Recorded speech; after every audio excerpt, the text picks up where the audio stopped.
Hello there, can you hear me okay? Can you hear me okay? Let me turn this light on so you can actually see my face. There we go. There we are. Right then, so, can we hear me okay? This is literally the first time I have ever streamed anything, so I have no idea if this is even working. So, yeah, I would love to know if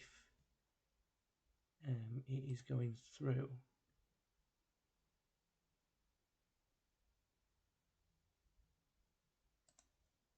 Right then, so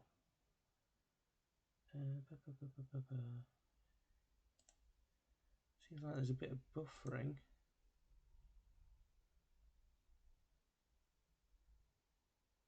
Let's have a little look.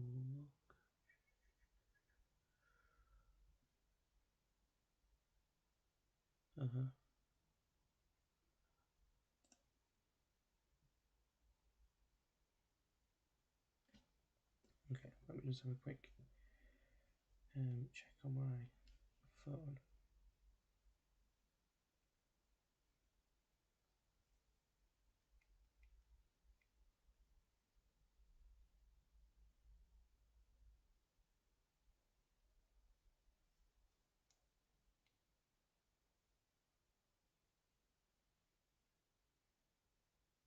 Yeah.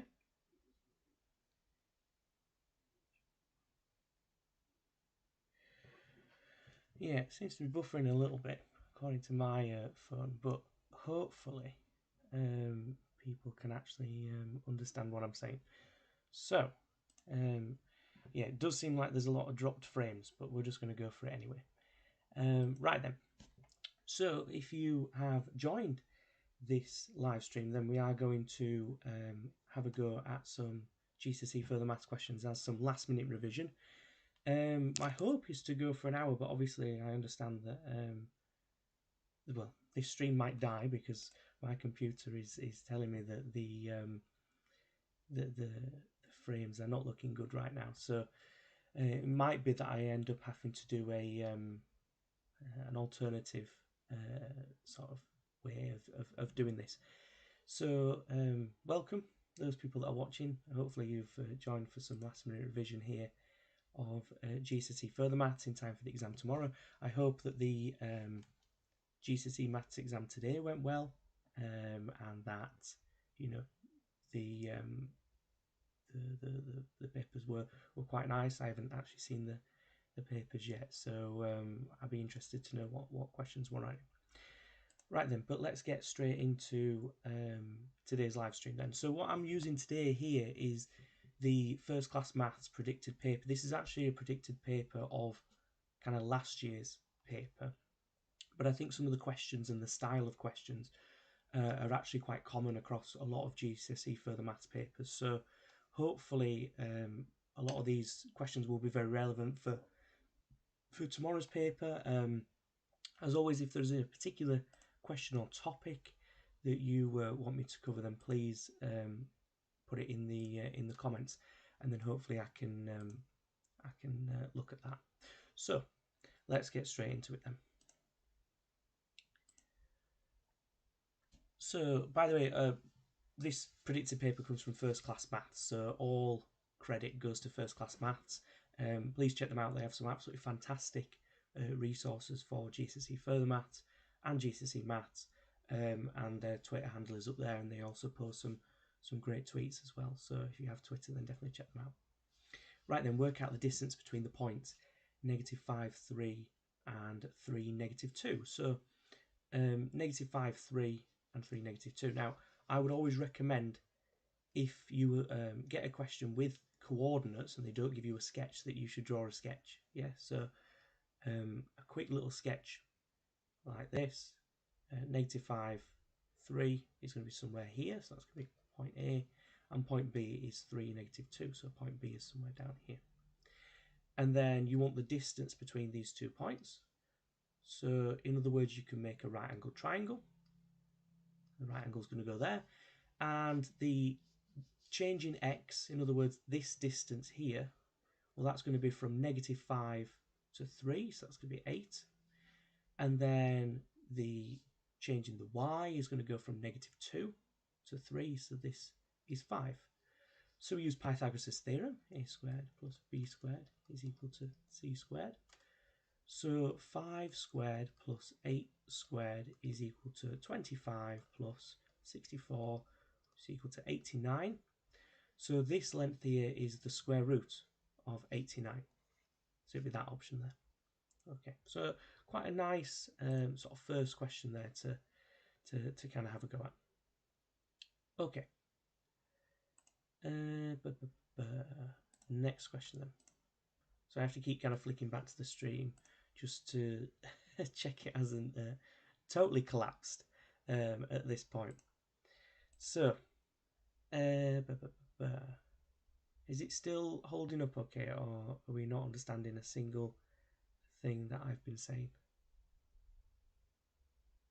Yeah, still holding up okay? Still holding up?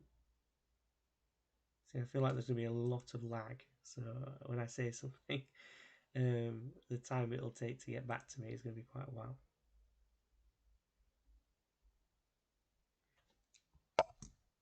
Right then, so let's have a go at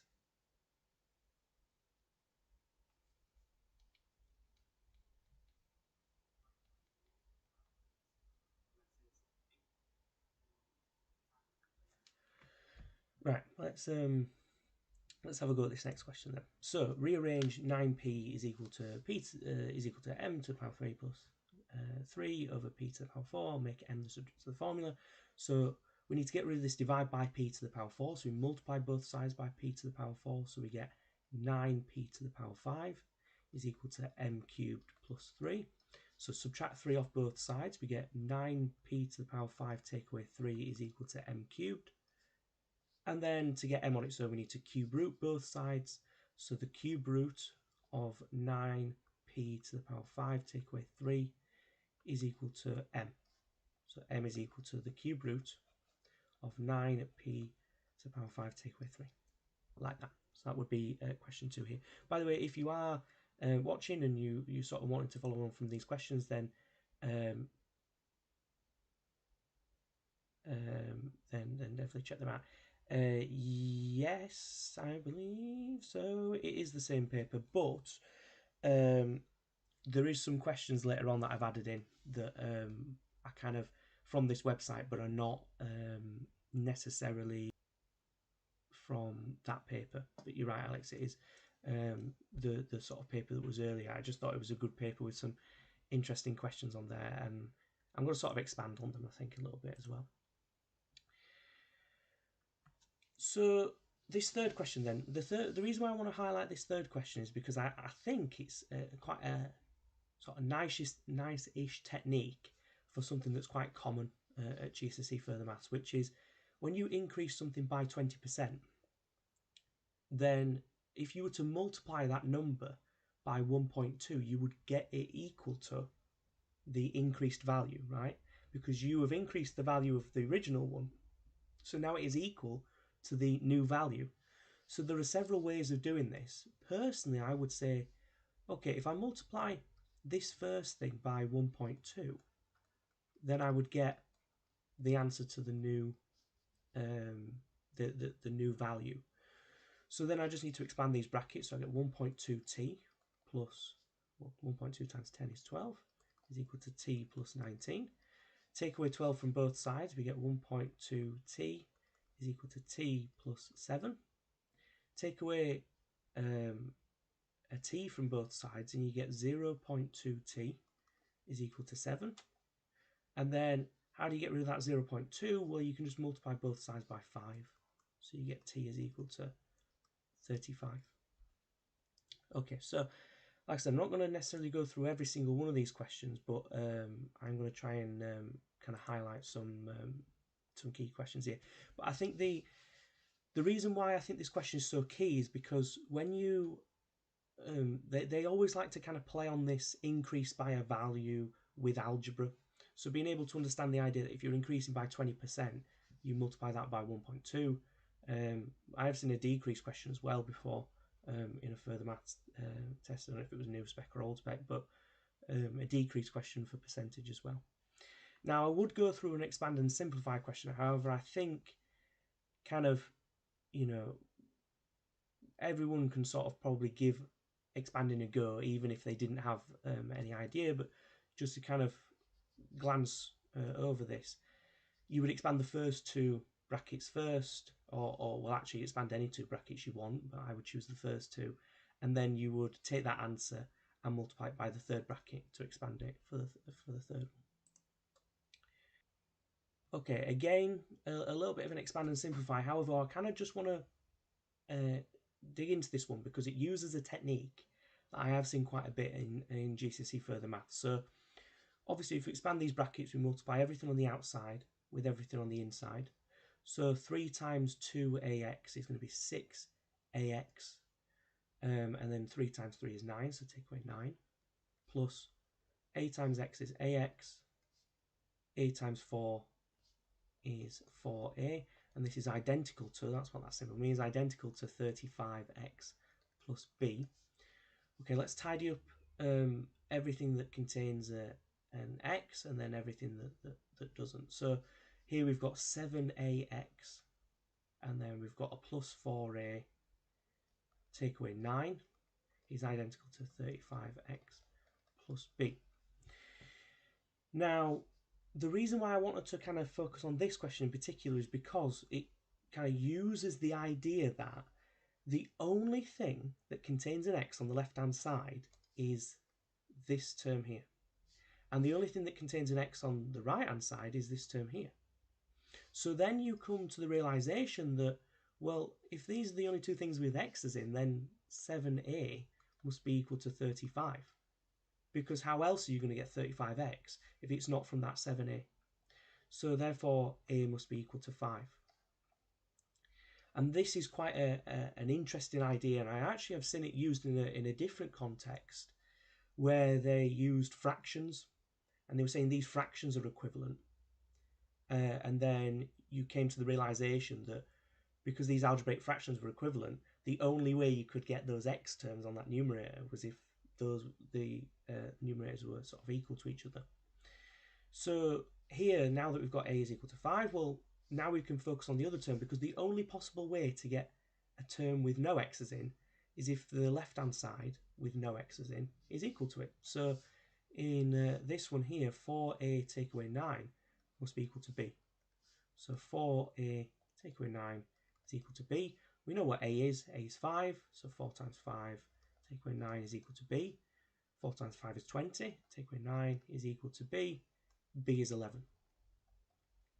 Okay, now what would I do if I had enough time in an exam? Well, I would obviously sub my answers back in, and I would check that in the original equation that they do expand to further maths. So, just making sure that we are sort of using that time effectively, but obviously checking those answers if necessary. Right then, let's go on to another one then. I'm going to sort of glance past a few that I don't think are that interesting. Right then, so for this first one, you would set this equal to 4/5, and then you would solve it. So to do that, you would multiply both sides by 5, multiply both sides by 4, and take away 2. You get an equation with n on both sides, and then you have to solve that. It is an interesting question, and it is quite a common technique to, if you want to find the nth term of something, when you know the term, then you just set the nth term rule equal to the term and solve. That is quite common. What I also think is interesting is this question down here, and I've talked about this question a few times in some previous videos, but I think this question at the bottom here is especially interesting because there is sort of a formal way of doing it and sort of a less formal way of doing it. So write down the limiting values of the sequence when n tends to infinity. So what this means, this is sort of mathematical speak for, as n gets larger and larger and larger, what will happen to this sequence? Now, we would say in mathematics that this sequence will converge at a value. Basically, as n gets bigger and bigger and bigger, the value will tend towards a sequence. But how do we find that value? Because, initially you might look at 3n plus 1 over 4n take away 2, and you might think, well, if I sub in infinity into where n is, then I'm just going to get 3 times infinity plus 1 over 4 times infinity take away 2, which has just got to be maybe infinity, maybe 1 because you get infinity over infinity, whatever. But you sort of are sort of stuck in a bit of a rut because you don't really know what this value is going to be. First of all, you can't sub in infinity into an equation because it's not a number, it's a concept. But this is just not going to work subbing it in like this. So here is the formal technique. Whenever you've got something you want to find the limiting factor, you would divide every term in the nth term by the largest power of n. Okay, so in this nth term, the largest power of n is just n. Sometimes you can get n squared if it's like a quadratic nth term, or you can get n cubed and things like that. But what you need to do is divide every single term by n. So if we do that, we get 3 plus 1 over n on the numerator, and then on the denominator we get 4 take away 2 over n. Now, this is what's changed. Now, if n tends to infinity, what you are going to get is, well, the number on this sort of mini fraction here is going to get bigger and bigger and bigger. But as the number on the denominator of that sort of mini fraction gets bigger and bigger and bigger, the fraction overall is going to get smaller and smaller and smaller, right? Because if you are sharing a pizza slice between, you're sharing a pizza into tenths, you get 1/10 of the pizza. But if you share it into hundredths, you're going to get a much smaller slice. And if it was in thousandths, you get a much smaller slice again. So as n is tending to infinity, this mini fraction here actually tends to 0, right? So this actually disappears. And same goes for this one. That disappears as well. So the only thing that you are left with is 3 over 4, 3/4. So that would be the sort of formal way in mathematics that we would use, and it's actually quite common sort of A-level, I would say, A-level maths and further maths to sort of use this idea of dividing by the highest power of n. It was a technique that I was taught at A-level, and I think it's a really useful technique at GCSE Further Maths as well. There is a less sort of formal way of thinking about it, which is just the idea that if n is getting bigger and bigger and bigger, so looking back to our original thing, nth term, if n is getting bigger and bigger and bigger, well, this 1 and this 2 here aren't really going to matter that much. Because if you imagine n is 10, well, we're going to get 31 over 38, right? And, the 1 and the 2 sort of have a bit of an effect on the number. But if you imagine n is like a trillion, then 3 trillion plus 1 isn't as much of an effect as sort of going from 30 to 31. You know what I mean? That difference is 1/30th, whereas with 3 trillion, it's 1/3 trillionth of a difference, right? So it's not as much of an impact, which means that as n gets bigger and bigger and bigger, this +1 and this -2 aren't going to do that much. So they just sort of have no effect, which means that as n is getting bigger and bigger and bigger, this is going to converge to 3/4. And that's going to be the limiting value. So like I said, that would be the sort of formal way of writing it out, but then you also have the sort of more informal sort of hypothetical way of thinking about this. But you get to the same answer, it's just sort of 2 different ways of thinking about the sort of same problem. So that's the kind of idea behind this. Right then. Now, rationalise the denominator is a technique taught at normal GCSE Maths. Just to sort of start off this question, you would multiply the numerator and the denominator by 3. You would multiply the numerator and the denominator by the denominator, but the opposite sign in front of the square root. So you would multiply by 3 plus the square root of 5, and 3 plus the square root of 5, like that. And then you would multiply these terms, and you would get something that cancels into that form. Okay, but I'm not going to spend loads of time on that because that is something that's taught at GCSE Maths, and we're sort of focusing on those GCSE Further Maths skills. This is the question I'm interested in. The coefficient of x cubed in the expansion of 2a plus x to the power 5 is 360. Work out the 2 possible values of a. Okay, what a fantastic question this is, because I know a lot of my students, when they sort of looked at this, would do the 5 bracket expansion. And I'm not saying that that is a bad idea necessarily, because if you can expand brackets really well, then you expand brackets really well. You know what I mean? You do whatever you want to do in order to get those, the marks. But here, a much quicker method is going to be using the binomial theorem. Now, what I will try to do now, and that's why I was just sort of looking around on my page, what I'll try to do is I will link in the chat a video to the binomial theorem, because the last video I actually did was on the binomial theorem. So if you are looking for a video, then the binomial theorem is what you want, then it's going to be there. So I'm going to try and find that video now and drop a link in the chat for you so that you can get that.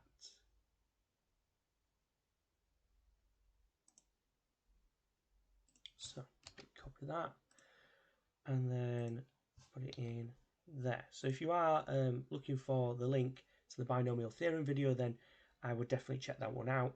It is I think it's a good video explaining the binomial theorem, but I will go through it here as well. So the binomial theorem, right, and as I say in the video, binomial gets its name because bi means two, nomial basically means terms in algebra. It's like a sort of. So a binomial means two terms. So you can use the binomial theorem whenever you have two terms, usually with a plus or a subtraction, to a power. And GCSE Further Maths, the power is always a whole number. Now you can actually do the binomial theorem with a power of a half and 2/3 and stuff, but that will be A-level maths and definitely not something I'm going to do now. And it's quite messy as well. But the binomial theorem for whole powers is quite nice. Now, in order to do the binomial theorem, we need Pascal's triangle. So Pascal's triangle is a triangle where you have ones down the leading diagonals, like this. And then you have, to find the number underneath, you add the two numbers above it. So 1 plus 1 is 2, 1 plus 2 is 3, 2 plus 1 is 3, 1 plus 3 is 4, 3 plus 3 is 6, 3 plus 1 is 4. I need another row here. 1 plus 4 is 5, 4 plus 6. When you expand, right, you start with the highest power of x, right? So, for example, let's say I wanted to expand x plus 1 squared, okay? This using the grid method or whatever method you sort of like to use. That tends to be it. Sorry, I've just seen the comment by student. This is it's by First Class Maths. It's a predicted paper. So if you type in GCSE Further Maths predicted paper, First Class Maths, it's the paper they've got on there. I didn't want to use a past paper because I thought some students might have already done those, so I thought I would choose sort of a paper that's a sort of less used paper, but it still has some nice questions on there. So hopefully that answers your question. I will try and find a link in a second. So if you expand these brackets, you get x squared plus 2x plus 1, like this. Now, you notice how when I've written this, I've written the highest power of x first, so I've written x squared, then x, then no x. If I was to expand x plus 1 cubed, well, I'd get x cubed plus 3x squared plus 3x plus 1. Okay, right, the highest power of x first, then I descend by 1 power each time. Now, you might also notice from this how these numbers, so this is technically 1x squared plus 2x plus 1, this is 1x cubed plus whatever, match the numbers in Pascal's triangle. Right, so 1, 2, 1, 1, 2, 1. And 1, 3, 3, 1. 1, 3, 3, 1, and then we've got 1, 3, 3, 1. So they match Pascal's triangle. So Pascal's triangle can actually help us to expand brackets without having to do the old grid method or the FOIL method or whatever method you use to expand brackets. Also, the binomial theorem can help us work out one term without having to expand the whole thing. You can just work out one specific term. So if I wanted this second term here, Well, I know it's going to go x cubed then x squared, so it must be an x squared term, and it's going to have a 3 in front of it. So that's a way of kind of picking out singular terms without having to expand the sort of whole thing. Right then, so let's have a look at our one that we want to expand then. We've got 2a plus x to the power of 5. And we know that when we expand this, we're going to get an x to the power 5 term, we're going to get an x to the power 4 term, and an x to the power 3 term, and so on, right, all the way down to no x's. Now, when we have an x to the power 5 term, there is no kind of term in front of this. By the way, what I'm going to do is I'm just going to swap around these terms in this bracket purely because I prefer the x to be on the front. And because addition is commutative, it doesn't matter which way around you write this. So I'm just going to put the x on the front because that's what I'm sort of used to seeing. So when you expand these, you're going to get x to 5, x to 4, x to 3, x to 2, x to 1, and no x. Well, the other term still has an effect on the expansion, right? Because, for example, if I was to expand instead x plus 2 squared, I'm going to get x squared plus 4x plus 4, right? I'm not going to get this 1, 2, 1 pattern.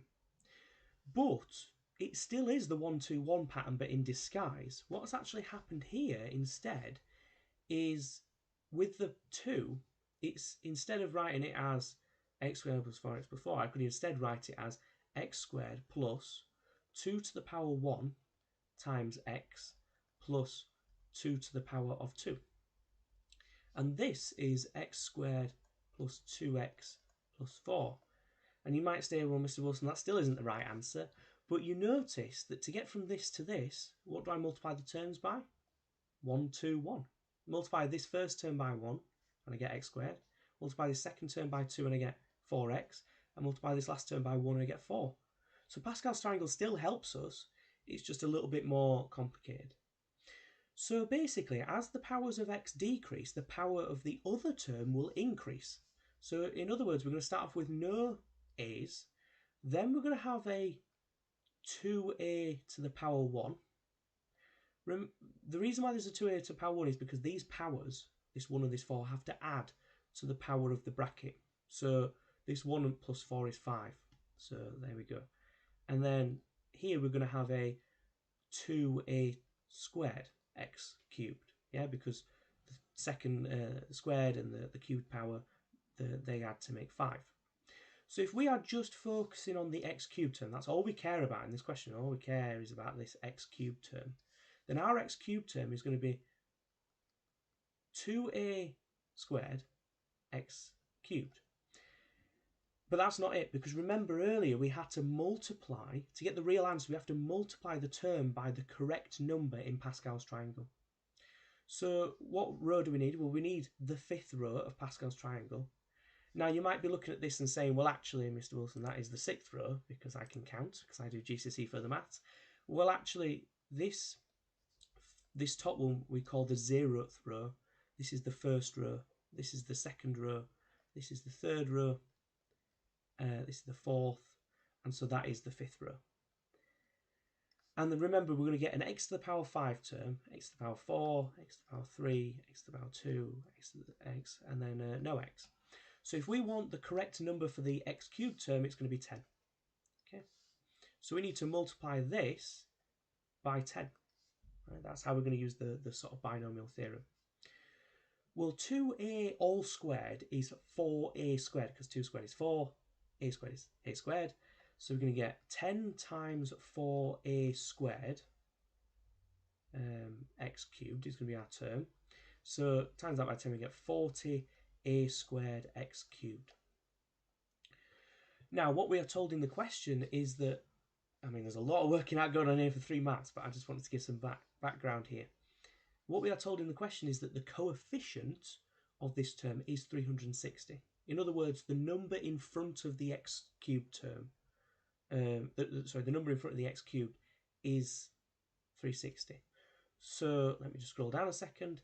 This means that 360 is equal to this 40 a squared. Okay, they're equal to each other. So now we just need to solve. Well, if we want to solve this, we divide both sides by 40, so a squared is equal to 9, and then square root, so a is equal to plus or minus 3. So answer a is equal to 3, or a is equal to negative 3. Right, those are the two solutions. Now it's just to sort of kind of reiterate, if you are wanting a bit more work on the binomial theorem, then there is a sort of video on this. So definitely check that out. Okay then, I've just seen some comments. We are definitely ready for this exam. Please don't say that we're not, because you know, at the end of the day, GCSE Further Maths, right, is difficult, right? You know, not every kid will sit GCSE Further Maths. It's not like GCSE Maths where everybody has to. GCSE Further Maths is for, you know, students who, you know, are already quite capable. So even just sitting the exam itself is an achievement. So please don't think that, you know, it's, you know, you're an awful mathematician if you can't do GCSE Further Maths. I think that, you know, the reason why people do GCSE Further Maths is because it sort of really helps with kind of that stepping stone to GCSE Maths and A-level Maths. Okay, so please don't say that you're not ready. We're always ready for the exam, and we're going to go in there and absolutely smash it. So, just to kind of go back to this question, then one thing I just do want to talk about briefly then is, and it's a bit of exam technique, is whenever a question says find the values with an S, right, there is going to be more than one value, right? And I know in the question it says 2 possible values, but there have been many questions where it will just say find the values of X, right? And students find 1 and are sort of done. When you have a plurality, expect more than one answer in that question. And I know that sounds maybe quite simple to some people, but you'd be surprised how many students forget that there are multiple solutions to some equations. Okay then. So let's carry on then. Okay, let's have a look at 9b then, because this is sort of a technique. Yes, it is done at GCSE Maths, but I think it's a technique well worth revisiting. So g of x is less than h of x. So 2x squared plus 3x take away 19 is less than x squared take away 9. Just as an FYI, right? Not that it doesn't really matter in this question, but x squared take away 9 is a very special type of quadratic, right? It's actually my favourite type of quadratic.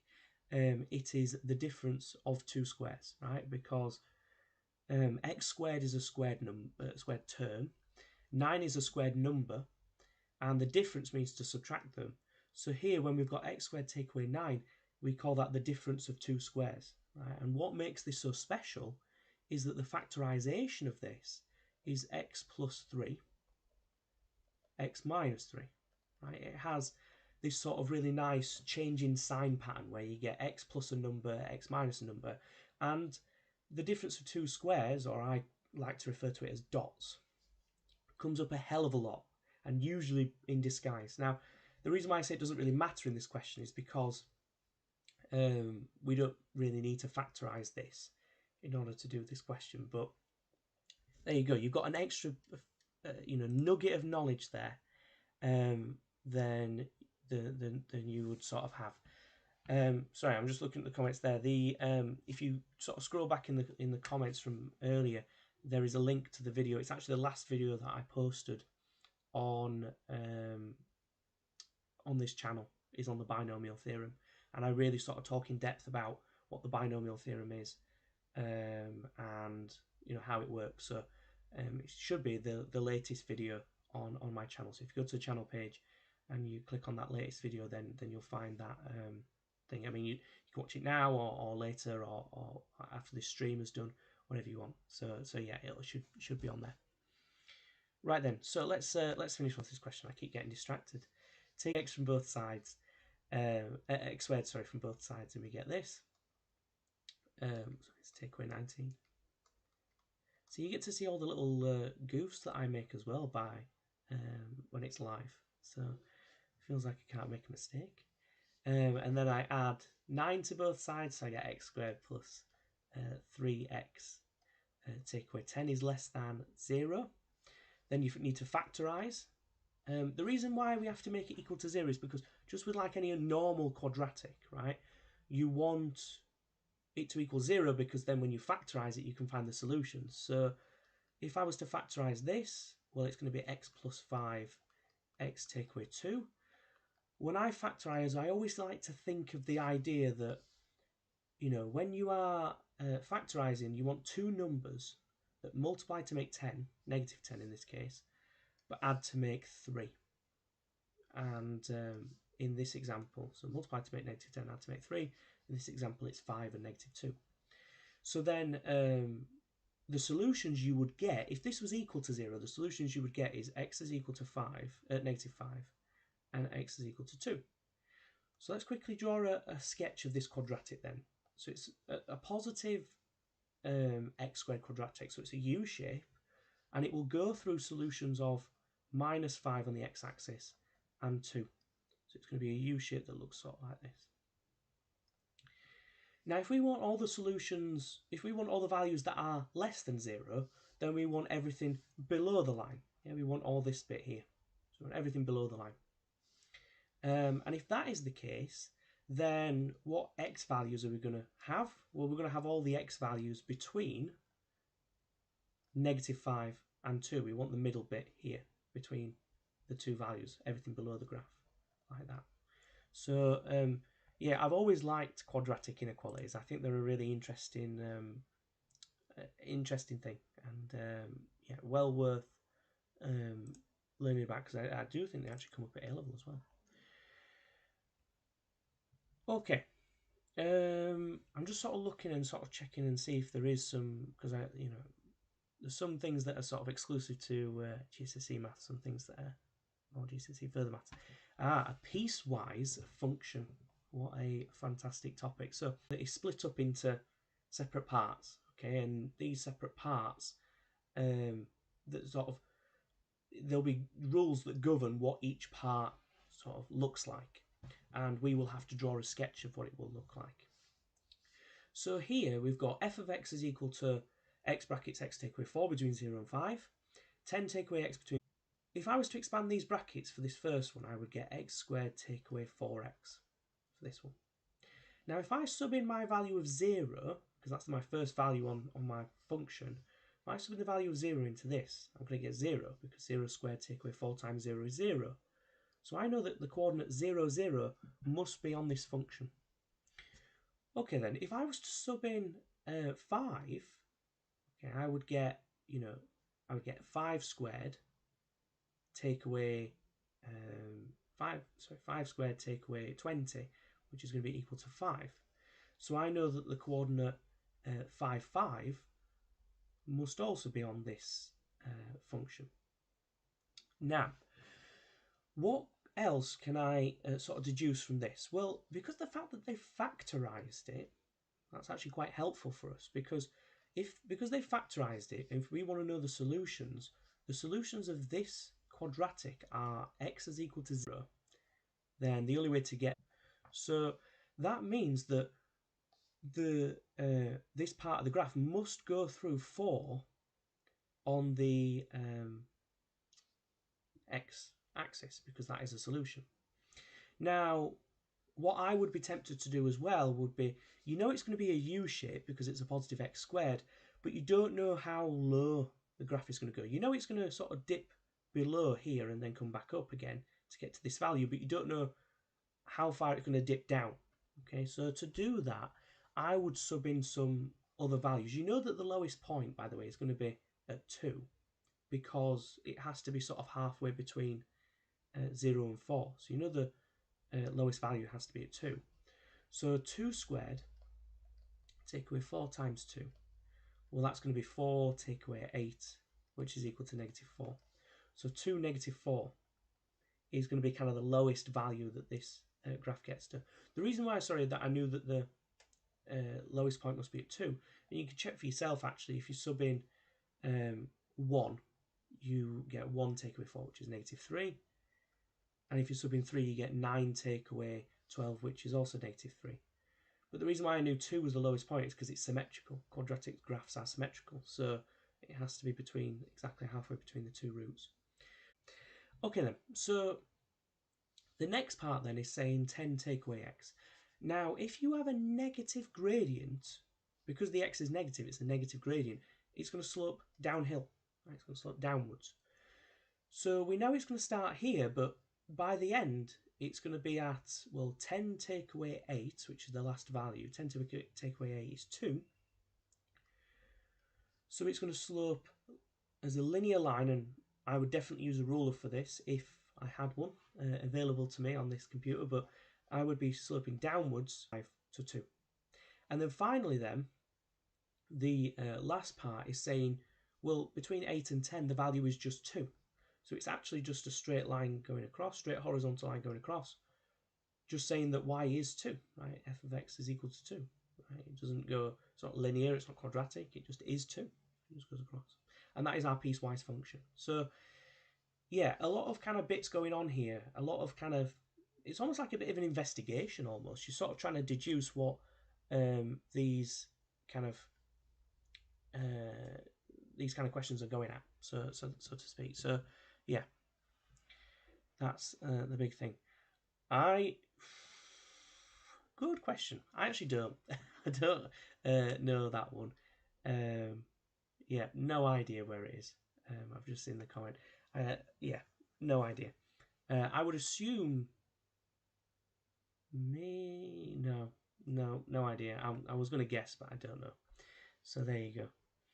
Right then, what I'm going to do then is just sort of flick through again and just sort of see if there's an interesting question that I think is well worth having a look at.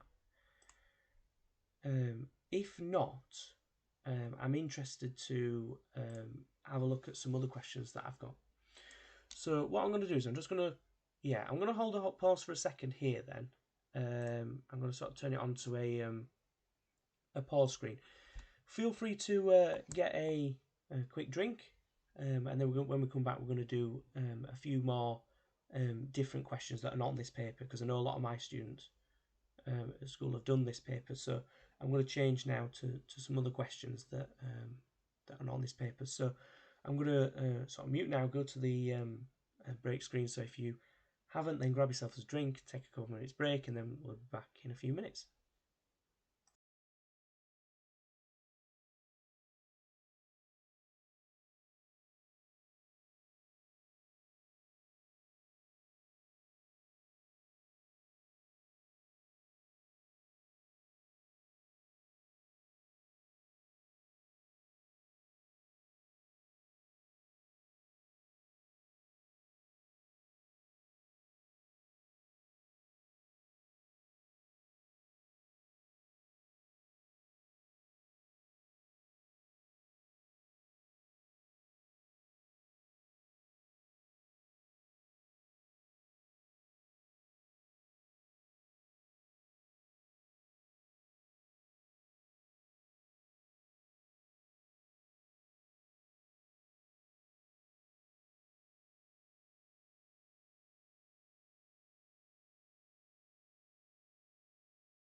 Hopefully you've had a chance to have a quick break, grab yourself a drink and everything.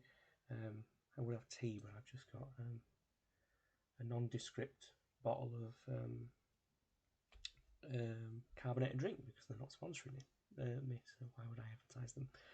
Right then, so what I want you to do now is, this is going to be very much kind of sort of dictated by yourselves, is sort of have a look at this list. I don't know if it's if you can see it well on the stream or these topics here. Now, again, shout out to First Class Maths for these questions that I'm about to show you.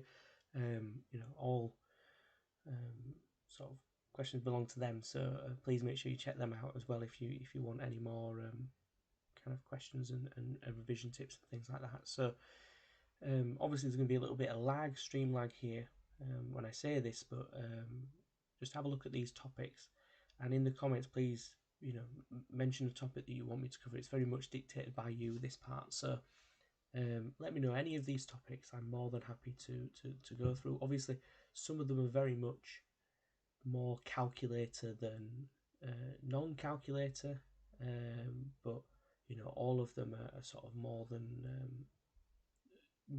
valid to go through. So I'm just going to sort of leave it on this screen so that you can sort of see the topics, and if you want to pick one, and I'm going to have a look at the comments.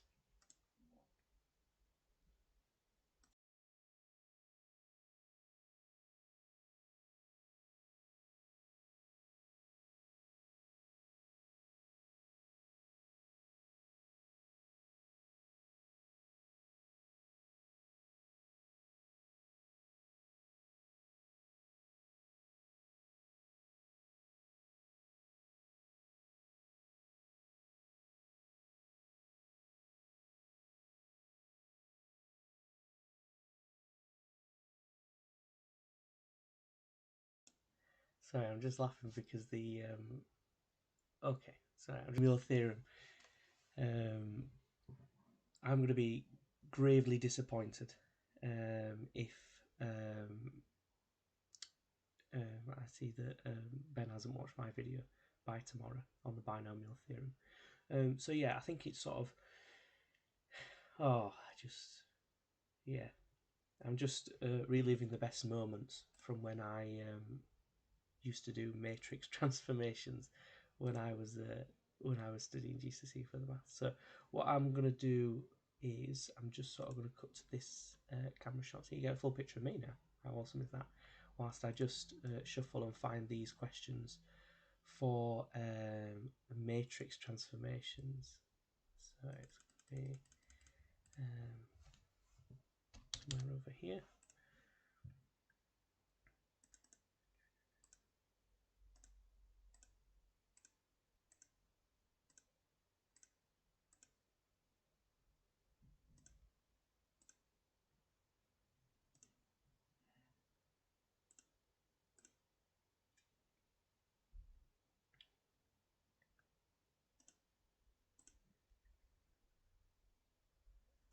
So just whilst I'm doing this, are we all actually after this, you better, I spent a lot of time on that. If is everybody okay with multiplying matrices? Because on multiplying matrix, then a matrix transformation is just like you know, out of focus. Well, it's just nonsense at that point, basically. So we're all happy with multiplying matrices.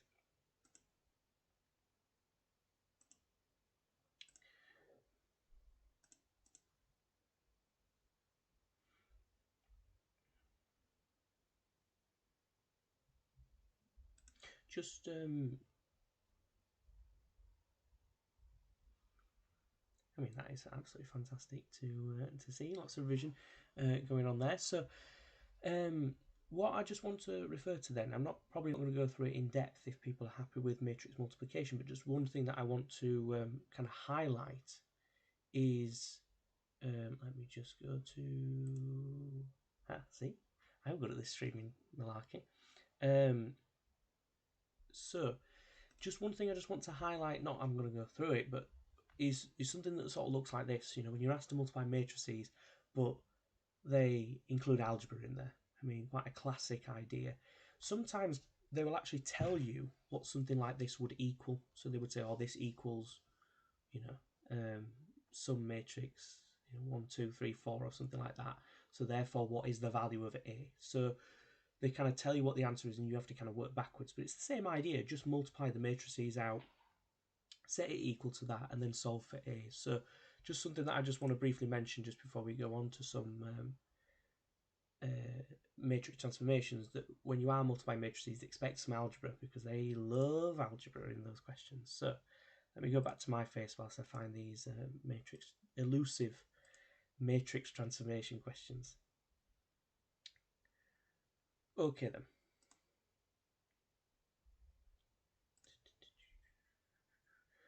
Oh, and another common question, just to flick onto this one as well, very briefly, is when you're asked to prove that something is a multiple of the identity matrix. Now, this, by the way, is actually a transformation. Right? If you're multiple of the identity matrix, now when you multiply this out, you should get something that has, I don't know, for example, n 0, 0, n, where n is a number. Okay, so for example, it might look like 4004. And then if you pull the number out of the matrix, you're going to get, you know, for this one, you're just going to get 41001, which is just 4 times the identity matrix. Now, this actually is a transformation, so it does link to transformations. This is actually an enlargement by scale factor of 4 from 0, 0. The reason why is because the identity matrix does nothing, right? So basically, what you are saying is if you were to multiply any matrix by this 4004, well, what it would do is just multiply everything by 4. Everything would get 4 times bigger, right? And that would cause an enlargement to happen. So yeah, it is sort of one note to make there, that when you multiply something by a matrix by, so I believe I have found the correct ones, although let me just double check.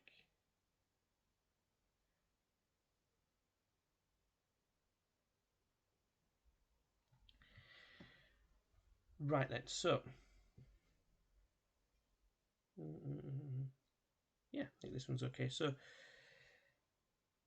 these are the sort of questions that we're going to be looking at. Now, I'm going to try and show you a way that I would do it if I had no idea what was going on. And then I'm going to try and sort of show you kind of the basic ones. So what's actually quite nice is that these questions start off, let me go to there we go. These questions start off with actually pretty much every single type of matrix transformation. Now, is there an easy way of remembering this? Not really. I think it's one of those that you just, with experience and sort of with time, you sort of eventually get the idea of which transformation is which. Sorry, someone's trying to get in touch here. Bad time, real bad time. Right then, so first one then, a rotation 90 degrees clockwise about the origin. So the sort of best way I can sort of explain this is, you know, imagine you are wanting to sort of multiply a matrix by something and then this happens to it. So for example, you are wanting the matrix, right, A, B, C, D. And let's say you have the point, I don't know, 2, 0, right? Now 2, 0, if it is a rotation 90 degrees, actually let's use the quadrant 2, 1, because that's going to give us a bit more interesting information. Let's use the quadrant 2, 1. So 2, 1's there. If you're wanting to rotate this 90 degrees clockwise, right, this is going to end up down here, right? It's going to be rotated 90 degrees clockwise. And this coordinate down here is going to have the coordinates 1, -2.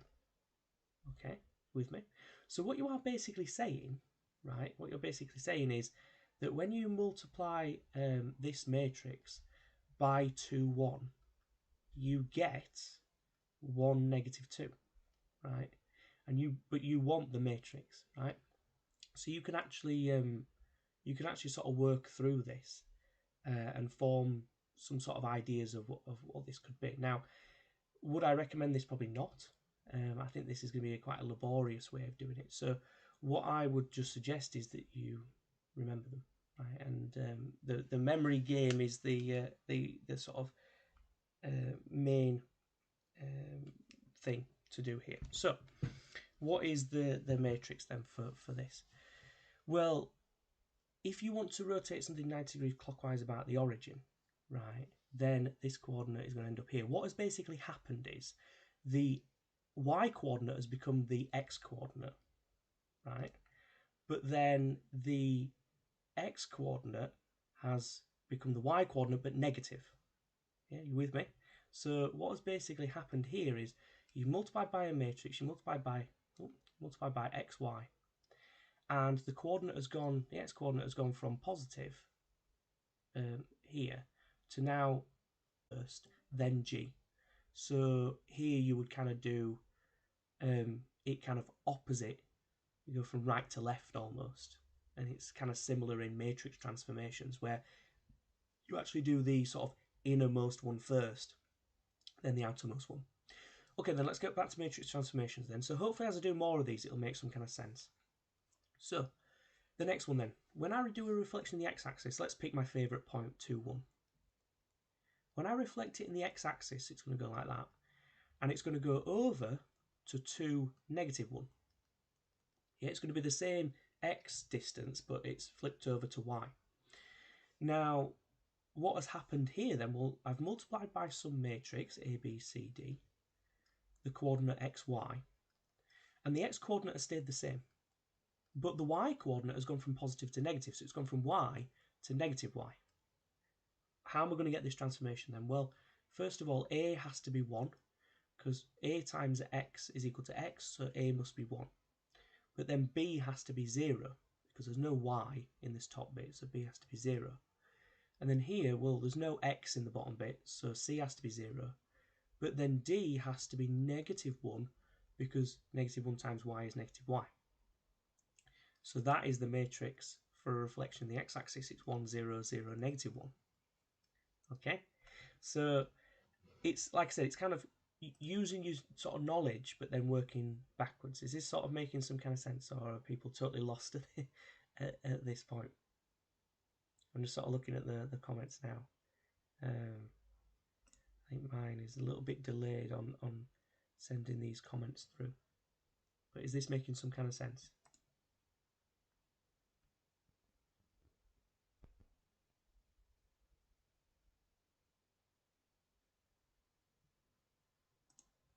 Let's have a go at another one then. An enlargement of scale factor 5. So let's say I had the point, again I'm going to use 2, 1. It's going to get enlarged to a point up here, 10, 5. Well then, if it goes from 2, 1 to 10, 5, what has happened is I've taken a matrix A, B, C, D, and I've enlarged it.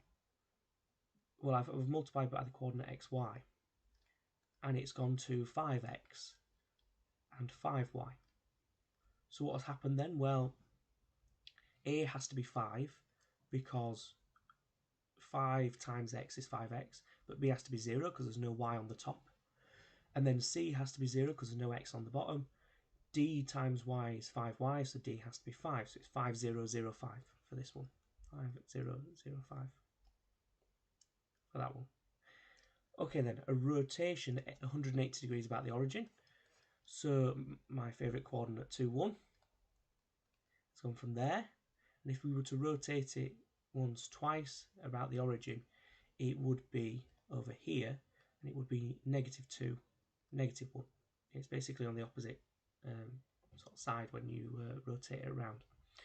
Now, -2, -1, what would this be? Well, I've multiplied by a matrix, by a coordinate xy. And what's happened to this coordinate? Well, the x coordinate has gone from being positive to being negative. It's gone to a negative x. And the y coordinate has gone from being positive to being negative.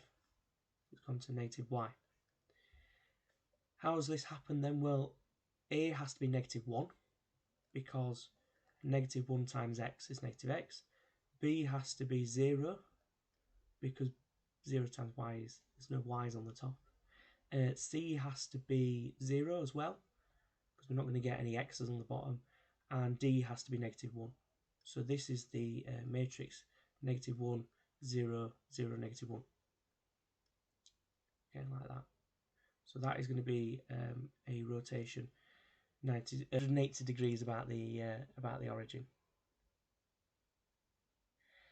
Sorry, yes, absolutely, absolutely. You can absolutely memorize these. I'm not saying that you have to. I'm not saying you have to work them out like this, but I'm saying that, you know, similar to how if you had forgotten how to do what was the topic I was teaching recently?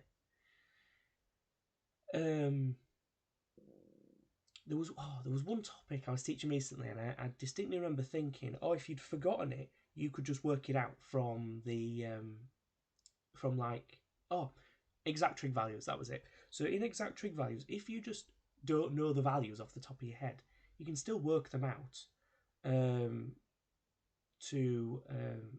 can still work it out using the sort of triangles and the angles and things like that. So this kind of is the same idea, right? You can memorize the matrices, yeah, absolutely, go for it. You know what I mean? Nothing is stopping you from doing that.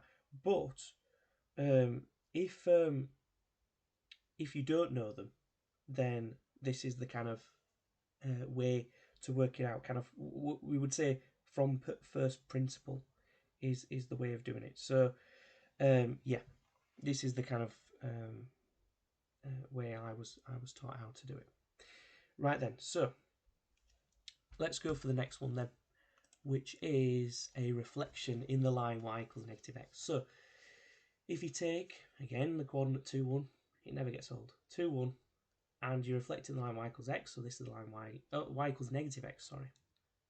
So scrap that, y equals negative x, so it's like this line here, y equals negative x. Then this coordinate, if it's sort of, it would really, really help, by the way, if I had a grid and I drew it out on the grid correctly. But basically, sort of 1/2, so it's going to be over here somewhere, and it's going to have the coordinate negative 1, negative 2. Right, it's going to sort of flip over like that. So what has happened? Well, I've taken a matrix, I've multiplied it by the coordinate xy, and it's gone to, well, this x coordinate has gone from being there to now being negative and now being the y coordinate. So the x coordinate is now negative and now is the y coordinate. There you go. And the y coordinate is now the x coordinate but negative, because why not? So then how are we going to get this transformation then? Well, the matrix must be 0 for the first number because there is no x now on the top. So the first number must be 0.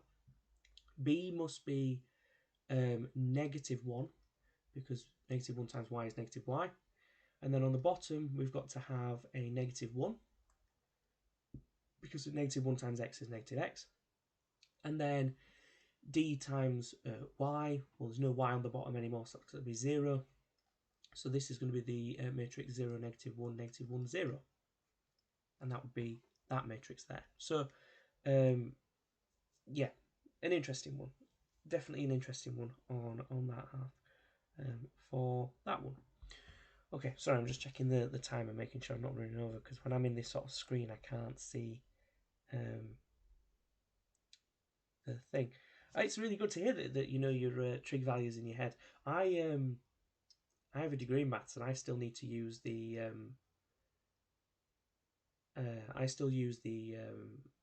triangle methods to work them out. So yeah, definitely fantastic if you know how to work them out in your head, because I don't. Even after all these years, I still need to use the triangles to make sure I get it right. Okay then, let's carry on to some other ones then. Let's see if this will load up. What I want is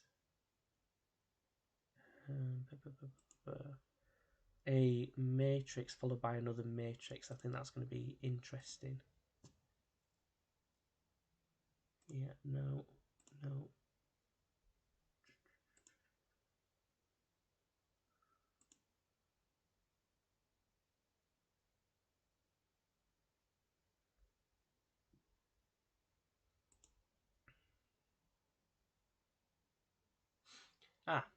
Here's what we're talking about. So,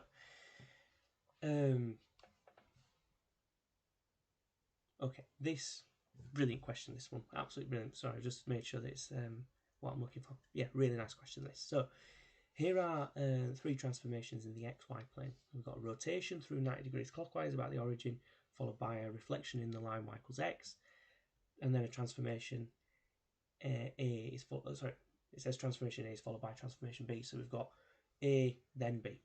Okay, and use matrix multiplication to show that the sentence C is equivalent to a single reflection.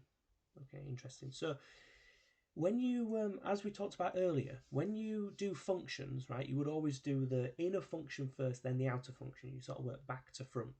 It's the same idea with matrix multiplication, right? You kind of do it the opposite way around to what you might think, right?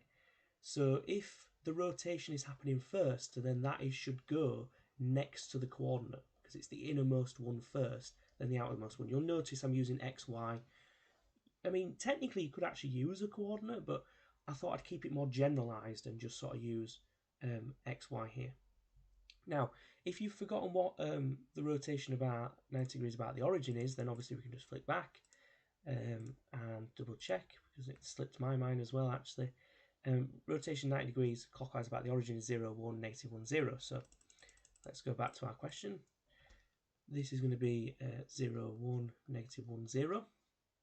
And then this here is the matrix, the matrix for this one, the reflection in the line y equals x. Now we didn't actually do this originally. So reflection in the line y equals x. Let's say you have the coordinate 2, 1. That's going to be here. And you reflect it in the line y equals x. Well, that's going to be the line that goes like that. Then the coordinate 2, 1, right, is going to become 1, 2. Right, it's going to go here. So 2, 1 is going to become 1, 2. So how has this happened? Well, it must have been a matrix A, B, C, D multiplied by a coordinate that has caused the coordinates to flip over. So it's gone to yx like that. And for this to happen, A must be 0, B must be 1, C must be 1, and this must be 0. So this is the matrix 1, 0, 0, 1. Sorry, 0, 1, 1, 0. Wow, loads of zeros, loads of ones. So let's multiply these matrices together.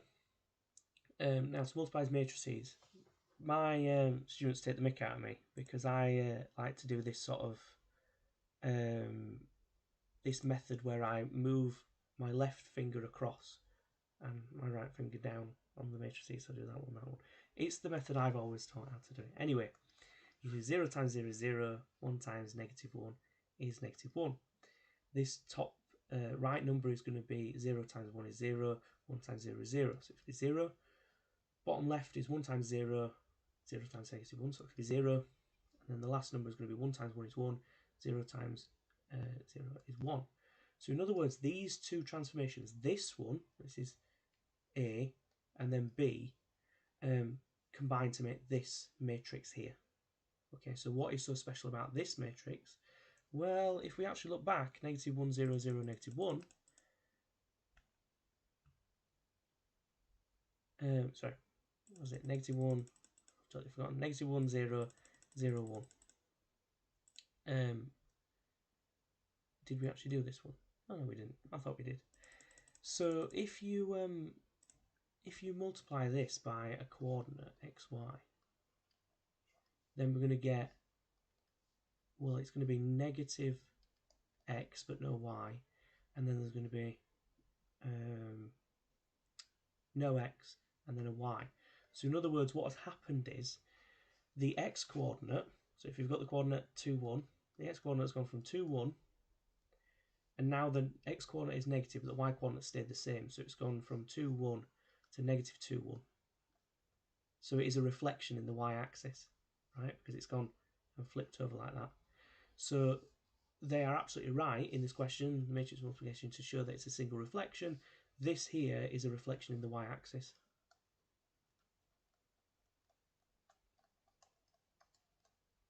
Like such. Okay, so hopefully that makes some kind of sense then. The key part of this is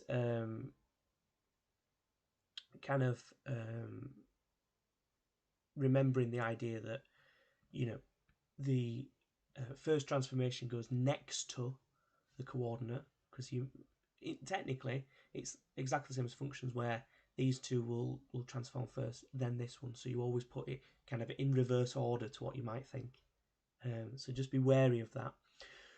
By the way, another thing as well, if you do kind of matrix and then it's the inverse of that matrix, obviously you're going to get the same point back. So, for example, if you had a matrix A, which is a transformation, let's say it was -1, 0, 0, -1, 0, 1, which we know is a reflection in the y-axis. Well, if you then had the inverse matrix, which is the matrix that does the opposite of that, which again would be actually a reflection in the y-axis because, well, it flips it over again, then these will combine. If you combine these together, you get the original point. So a key fact to note is that a matrix multiplied by its inverse is the identity matrix, right? The idea that it doesn't change, right? If you do one thing and then reverse that thing, it stays the same. It's actually a way, by the way, and this is definitely not on GCSE Further Maths, but is an interesting fact.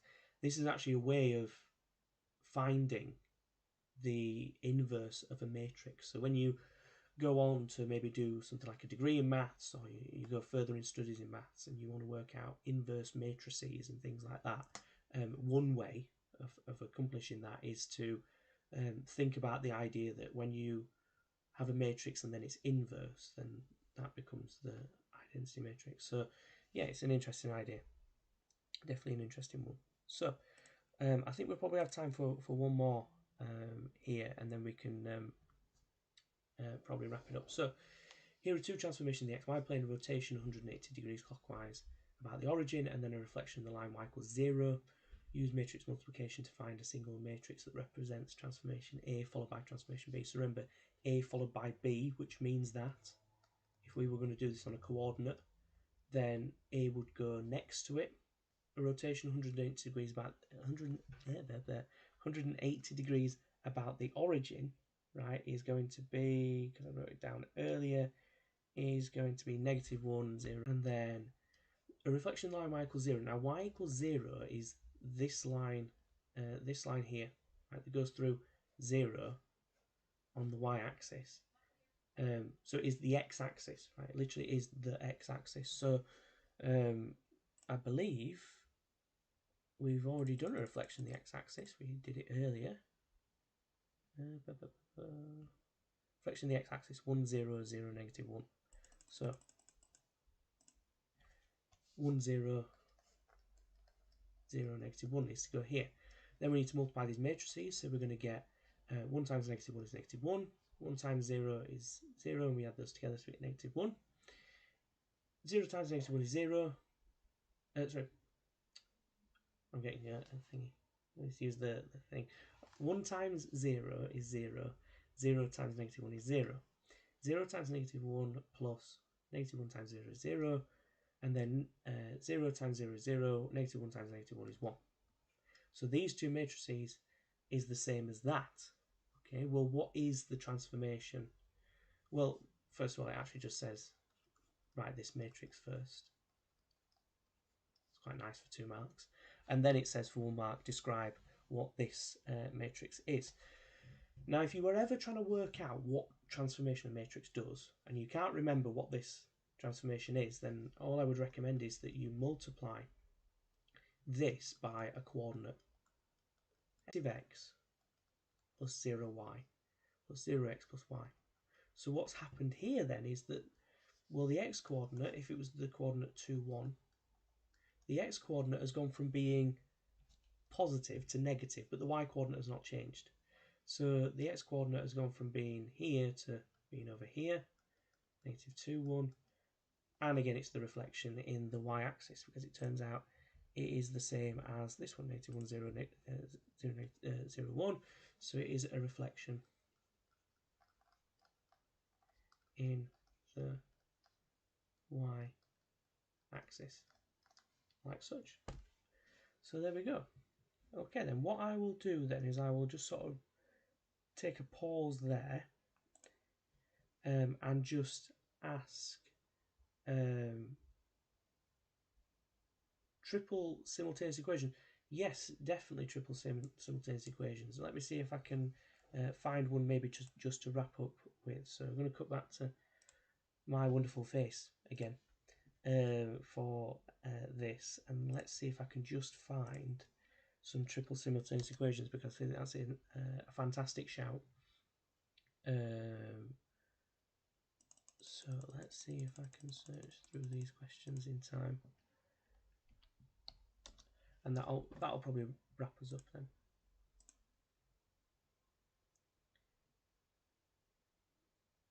Okay, so hopefully there you should see this question. So we'll probably wrap up with this one then, I believe. But if there are any more questions, then please feel free to put them in the chat. I can see the chat in front of me here, and there's some. Yeah, what's really nice to see, by the way, is people helping each other out. That's always really lovely to see. People kind of sharing thoughts and ideas and things like that. So that's always really nice. So yeah, the triple simultaneous equations then. First things first, and I think I talked about this in a previous video, that you should label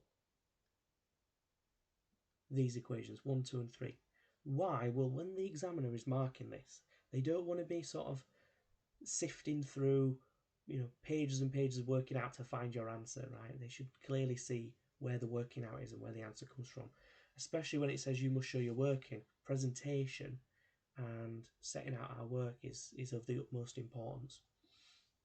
Okay, so to solve triple simultaneous equations, it's the same method as two simultaneous equations. It's just you've got to do a little bit more work. So first things first, we need to find sort of two things that we can make the same. So either we make two equations that have a's that are the same, or two equations that have b's that are the same, or two equations that have c's that are the same. It doesn't matter, because eventually we're going to solve for all of them, but whichever one we make the same is going to get eliminated first. So let's make the a's the same. Let's keep it simple. So let's take equation 1, which is 4a plus 2b plus c is equal to 25. Well, then equation 2, how are we going to get the same amount of a's? Well, we're going to have to times that by 4, aren't we? So 4 lots of this. And that's going to give us 4a plus 12b take away 8c is equal to 36. Now you'll see that I've multiplied everything by 4, not just the a. How are we going to eliminate the a's then? Well, we're going to have to take them away from each other. But that means taking away everything on the top away from everything on the bottom. So we're going to get 4a take away 4a is 0. That was the whole point of doing this. 2b take away 12b, positive 12b is negative 10b. C take away 8c is plus 9c, because when you subtract a negative, it's the same as addition, and this is equal to 25 take away 36, which is negative 11 in this case, negative 11. Then I put negative 9, negative 11. Right then, so we've got one equation here. Let's call this equation 4, just to sort of keep up with the sort of as we're making them. Now we need to use two more equations and make them equal to each other. So let's take equation 1 again, which is 4a plus 2b plus c is equal to 25. And let's take equation 3. How are we going to make that have 4 a's in it? Well, we need to times it by 2. Yeah, so we're going to get this. So we get 4a take away 2b plus 6c is equal to 22. Actually times everything by 2. How are we going to eliminate the a's? Well, we're going to take them away from each other. 4a take away 4a is 0. 2b take away 2b is 4b, because subtracting a negative is the same as addition. And then C take away positive 6c is negative 5c. And this is equal to 25 take away 22, which is 3. Okay, let's call this equation 6. So now we have a normal double simultaneous equations, because equation 5 is negative 10b plus 9c is equal to negative 11. And, sorry, equation 4, sorry. Why have I called this equation 6 then? That makes no sense. Anyway, equation 4 and equation 6, just skip out 5, why not? It's 4b take away 5c. I stressed about presentation and I just muck it up. Like that. So, how we're going to make eliminate these? Well, let's make the b's the same. How we're going to do that? Well, we need to multiply this equation 4 by 2. So 2 lots of equation 4 is going to be negative 20b plus 18c equal to negative 22. And then equation 6, we need to multiply that by 5. So we get 20b take away 20c is equal to 15. Oh, sorry, 25c is equal to 15. See, it's very easy to make a slip up in this triple simultaneous equation. The maths itself is not tricky. It's just that the steps required, it takes a lot of steps. So that's nice. How we're going to eliminate these? Well, we're actually going to add these together, because a negative 20b plus 20b is 0. So actually adding them will eliminate them. So here if we add these, we get 0. 18c plus negative 25c, well, that's going to be negative 7c. And then negative 22 plus 15, and that is negative 7. So if negative c, I'm going to write it at the side here, negative c is 7c is equal to negative 7, c must be equal to 1. Okay then. Once you've found one of the values, it kicks the door open for all the other values. Because let's look back at equation 6. 4b take away 5c is equal to 3. Well, if c is equal to 1, then 4b take away 5 times 1 is equal to 3. So 4b take away 5 is equal to 3.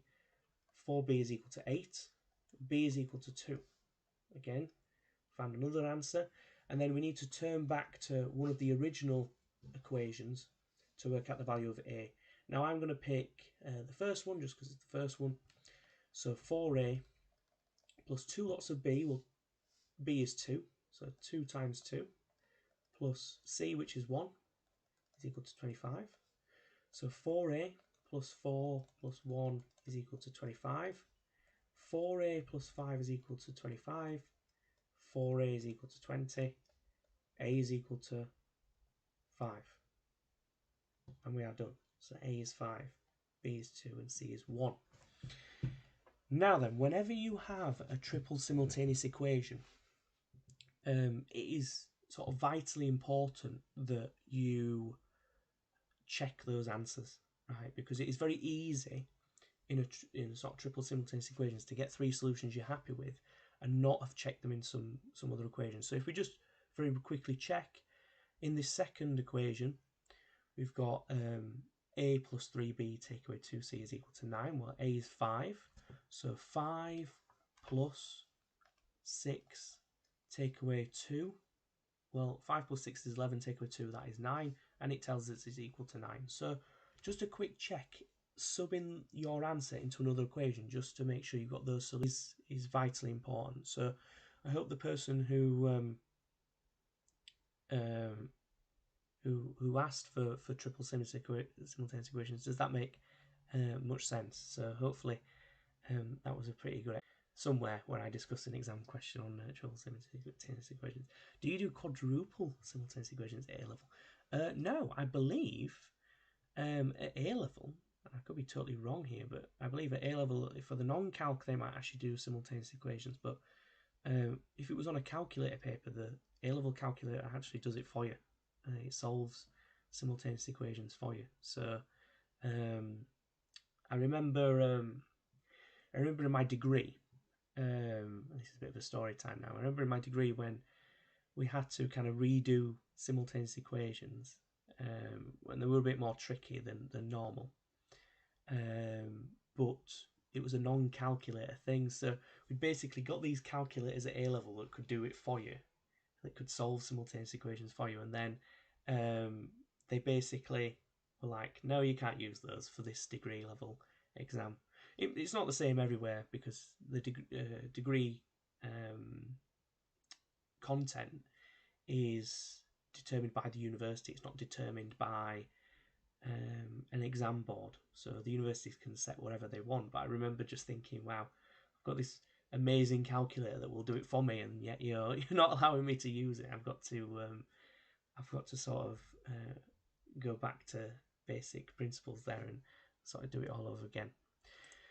So, like I said, this has sort of been a sort of quick whistle-stop tour of some questions.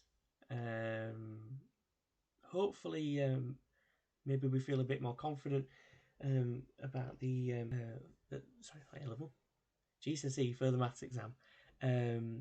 If you do have any questions in the meantime, then please feel free to drop them on. If you're watching a video and you're thinking, I don't really understand this, I will be checking the comments tonight on those videos. So if you after this are thinking, yeah, I still don't get this, then please feel free to do that.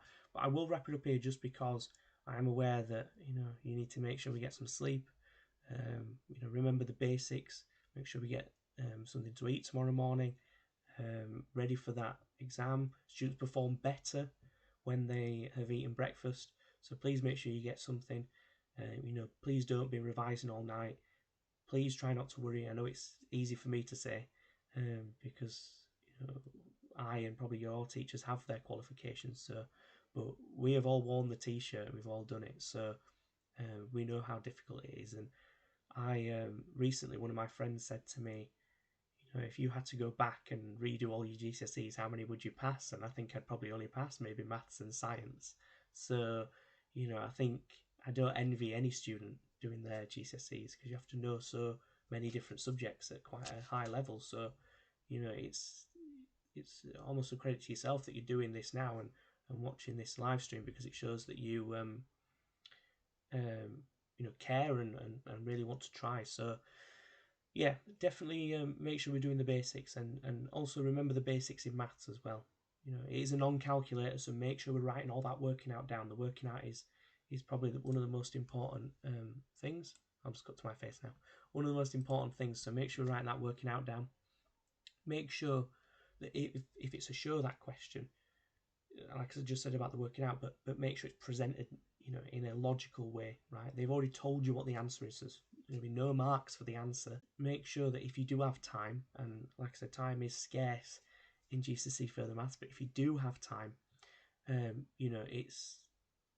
just make sure that we're going back and checking those answers. I know it seems a bit lame, and that we don't think that we need to, but like I was talking about the simultaneous equations, or whether it's algebra, or whether we've solved for something, or whether we've differentiated something, whatever it might be, we are going back and we are checking those answers.